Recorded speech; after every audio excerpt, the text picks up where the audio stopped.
ਹਾਮਲਾ ਔਰਤ ਨੂੰ ਛੋਟੀਆਂ ਛੋਟੀਆਂ ਪਚੀਦਗੀਆਂ ਬੜੀਆਂ ਬਿਮਾਰੀਆਂ ਨੇ ਅੱਜਕੱਲ ਆਪਰੇਸ਼ਨ ਹੁੰਦੇ ਨੇ ਬੜੀਆਂ ਮੁਸ਼ਕਲਾਂ ਨੇ ਤੇ ਉਹ ਤੁਸੀਂ ਨਾ ਤਵੀਜ਼ ਲਿਖ ਕੇ ਨਾ ਸੂਰਾ ਵਾਕਿਆ ਲਿਖ ਕੇ ਤਵੀਜ਼ ਬਣਾ ਕੇ ਉਹ ਹਾਮਲਾ ਔਰਤ ਦੇ ਗਲੇ 'ਚ ਪਾਓ।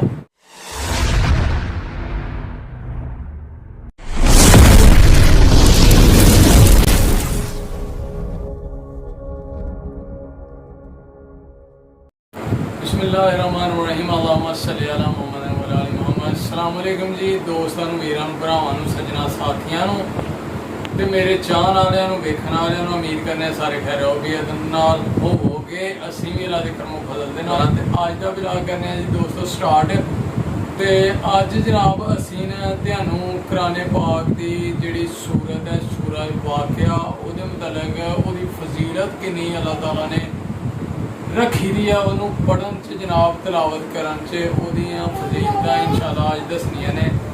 ठीक है दोस्तों ते तुसीं तवज्जो नाल सुननियां ने ते वीडियो मुकम्मल वेखनी है इंशाअल्लाह तुहानूं मज़ा आएगा ते ओहदे ते अमल भी करना है। ठीक है दोस्तों लेकिन उस तो पहले एक रिक्वेस्ट है कि जिहड़े दोस्त साडे चैनल ते नवे ने वो जल्दी जल्दी साडे चैनल नूं कर लो सबसक्राइब लाइक कर लो शेयर कर लो दोस्तों नाल सज्जनां नाल साथियां नाल ते बेल आइकन दे बटन दबा लो क्योंकि जो वीडियो आए ਉਹਦਾ ਤੈਨੂੰ ਨੋਟੀਫਿਕੇਸ਼ਨ ਆਏ ਤੁਹਾਡੇ ਤੱਕ ਜ਼ਰੂਰ ਪਹੁੰਚੇ। ਤੁਹਾਡੇ ਤਾਵਨ ਦੀ ਸਪੋਰਟ ਦੀ ਬਹੁਤ ਜ਼ਰੂਰਤ ਹੈ। ਠੀਕ ਹੈ ਦੋਸਤੋ ਸੂਰਾ ਵਾਕਿਆ ਦੀ ਬਹੁਤ ਜ਼ਿਆਦਾ ਫਜ਼ੀਲਤ ਹੈ ਅੱਲਾਹ ਤਾਲਾ ਨੇ ਰੱਖੀ ਦੀ ਇਹਨੂੰ ਤਿਲਾਵਤ ਕਰਨ 'ਚ। ਠੀਕ ਹੈ ਦੋਸਤੋ हज़रत अब्दुल्ला बिन मसूद फरमाते ने रवायत करते हैं कि मैं खुद सरकार दे मूँह मुबारक जो सुनिया कि जेड़ा बंदा सूरा वाकिया दी सौम तो पहला तलावत करेगा ना उन्होंने घर कभी फाका नहीं होएगा। ठीक है जी वो भुखे नहीं रहेंगे कभी फाका नहीं आएगा। रिजक दियाँ फरावानियाँ जनाब रिजक खोल दिता जाएगा अल्लाह ताला वास्ते रिजक की बारिश कर देगा। ठीक है दोस्तों क्योंकि एक दफ़ा ना वो बीमार हो गया हज़रत अब्दुल्ला बिन मसूद बहुत ज़्यादा बीमार हो गए तो उन्होंने सिर्फ बेटियां हैं तो उन्होंने जिन्होंने पता लैन गए ना हज़रत उस्मान गनी रज़ी अल्लाह ताला अन्हु उन्होंने पता लैन गए तो उन्होंने पता लैके तो उन्होंने जनाब 2 थैलियां जड़ियां ने अशरफियां दियां दित्तियां। उन्होंने कहा जी मैनू यार इन्हों की कोई ज़रूरत नहीं अशरफियां ठीक है तो मैं दुनिया तो जा रहा तो इस वास्ते मैनू कोई ज़रूरत नहीं अशरफियां की। उन्होंने कहा जी ये तुहाडे वास्ते नहीं ये तुहाडे जान तो बाद तुहाडियां बेटियां दे काम आउणगियां ये अशरफियां तुहाडियां बेटियां वास्ते दे रहा मैं।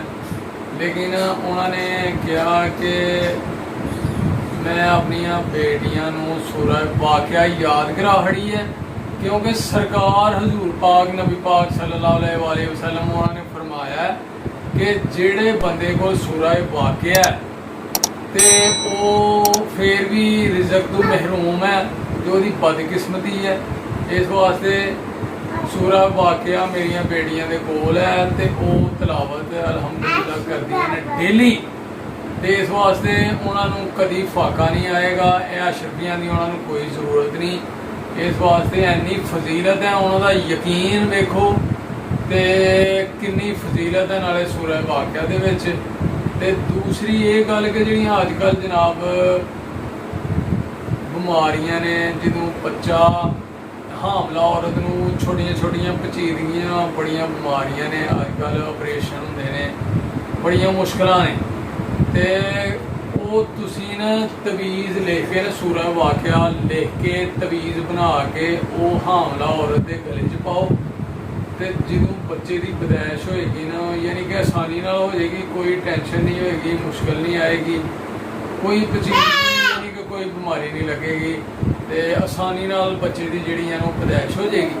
तो एक होर फजीलत है कि जो खुश्क साली होए मुल्क दे विच ते बारिश ना हुंदी होए तो बारिश की बहुत ज़्यादा ज़रूरत होए तो जनाब सूरा वाकिया की 7 दफ़ा एक ही नशिस्त विच 7 दफ़ा तलावत करनी है तो उस बाद दुआ करनी है तो अल्लाह ताला अपनी रहमत की बारिश पाएगा इंशाअल्लाह।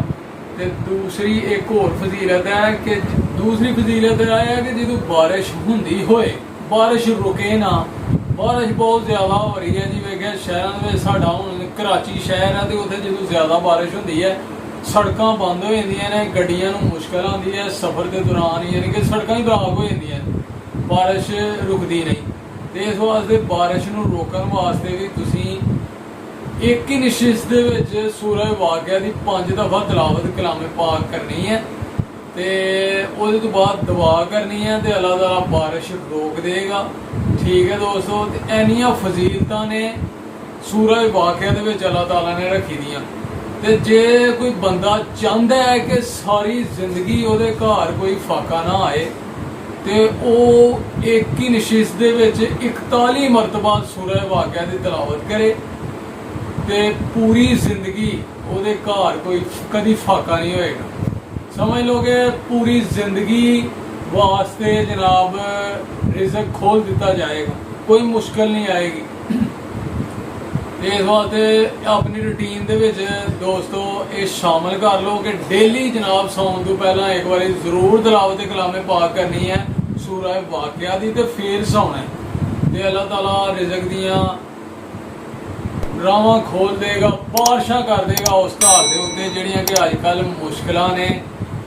ਮਹਿੰਗਾਈ ਦਾ ਦੌਰ ਹੈ ਤੇ ਰਿਜ਼ਕ ਦੀ ਕਮੀ ਹੈ ਤੇ ਹਰ ਬੰਦੇ ਦੀ ਖੁਆਇਸ਼ ਹੈ ਕਿ ਮੇਰੇ ਕੋਲ ਜ਼ਿਆਦਾ ਤੋਂ ਜ਼ਿਆਦਾ ਰਿਜ਼ਕ ਹੋਏ ਤੇ ਇਹ ਅੱਲਾਹ ਤਾਲਾ ਫਰਮਾਉਂਦਾ ਹੈ ਕਿ ਇਸ ਵਾਸਤੇ ਤੁਸੀਂ ਸੂਰਜ ਵਾਕਿਆ ਦੀ ਜ਼ਿਆਦਾ ਤੋਂ ਜ਼ਿਆਦਾ ਤਲਾਵਤ ਕਰੋ ਤੇ ਮੈਂ ਤੁਹਾਡੇ ਵਾਸਤੇ ਰਿਜ਼ਕ ਦੀਆਂ ਰਾਵਾਂ ਖੋਲ ਦਾਂਗਾ। ਤੁਹਾਡੇ ਘਰ ਦੇ ਉੱਤੇ ਜਨਾਬ ਰਿਜ਼ਕ ਦੀਆਂ ਫਰਾਬਾਨੀਆਂ ਹੋਣਗੀਆਂ, ਜਨਾਬ ਬਾਰਿਸ਼ਾਂ ਹੋਣਗੀਆਂ। ਤੇ ਇਸ ਵਾਸਤੇ ਦੋਸਤੋ ਇਹ ਆਪਣੀ ਰੂਟੀਨ ਦੇ ਵਿੱਚ ਸ਼ਾਮਲ ਕਰ ਲਓ ਕਿ ਇਹ ਅਮਲ ਜ਼ਰੂਰ ਅਸੀਂ ਕਰਨਾ ਹੈ, ਡੇਲੀ ਤਲਾਵਤ ਕਰਕੇ ਸੌਣਾ ਸੂਰਜ ਵਾਕਿਆ ਦੀ।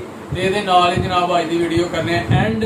ਉਮੀਦ ਕਰਨੇ ਆ ਤੁਹਾਨੂੰ ਜ਼ਰੂਰ ਪਸੰਦ ਆਈ ਹੋਏਗੀ ਤੇ ਇਹਦੇ ਤੇ ਅਮਲ ਵੀ ਕਰਨਾ ਹੈ, ਜਿਹੜੀਆਂ ਗੱਲਾਂ ਦੱਸੀਆਂ ਨੇ ਹਕੀਆਂ ਸੱਚੀਆਂ। ਠੀਕ ਹੈ ਦੋਸਤੋ, ਤੇ ਇਹਦੇ ਤੇ ਅਮਲ ਕਰਨਾ, ਸਾਡੇ ਵਾਸਤੇ ਵੀ ਦੁਆ ਕਰਨੀ ਹੈ। ਇਨਸ਼ਾਅੱਲਾ ਅਗਲੀ ਵੀਡੀਓ 'ਚ ਹੋਏਗੀ ਮੁਲਾਕਾਤ। अपना ते अपने प्यारों का रखना है ख्याल, माँ बाप की करनी है सेवा, नमाज जरूर पढ़नी है तो सानू भी रखना अपनी दुआवां जी याद। ओके फिर अल्लाह हाफिज़, फिर मिलांगे इंशाअल्लाह।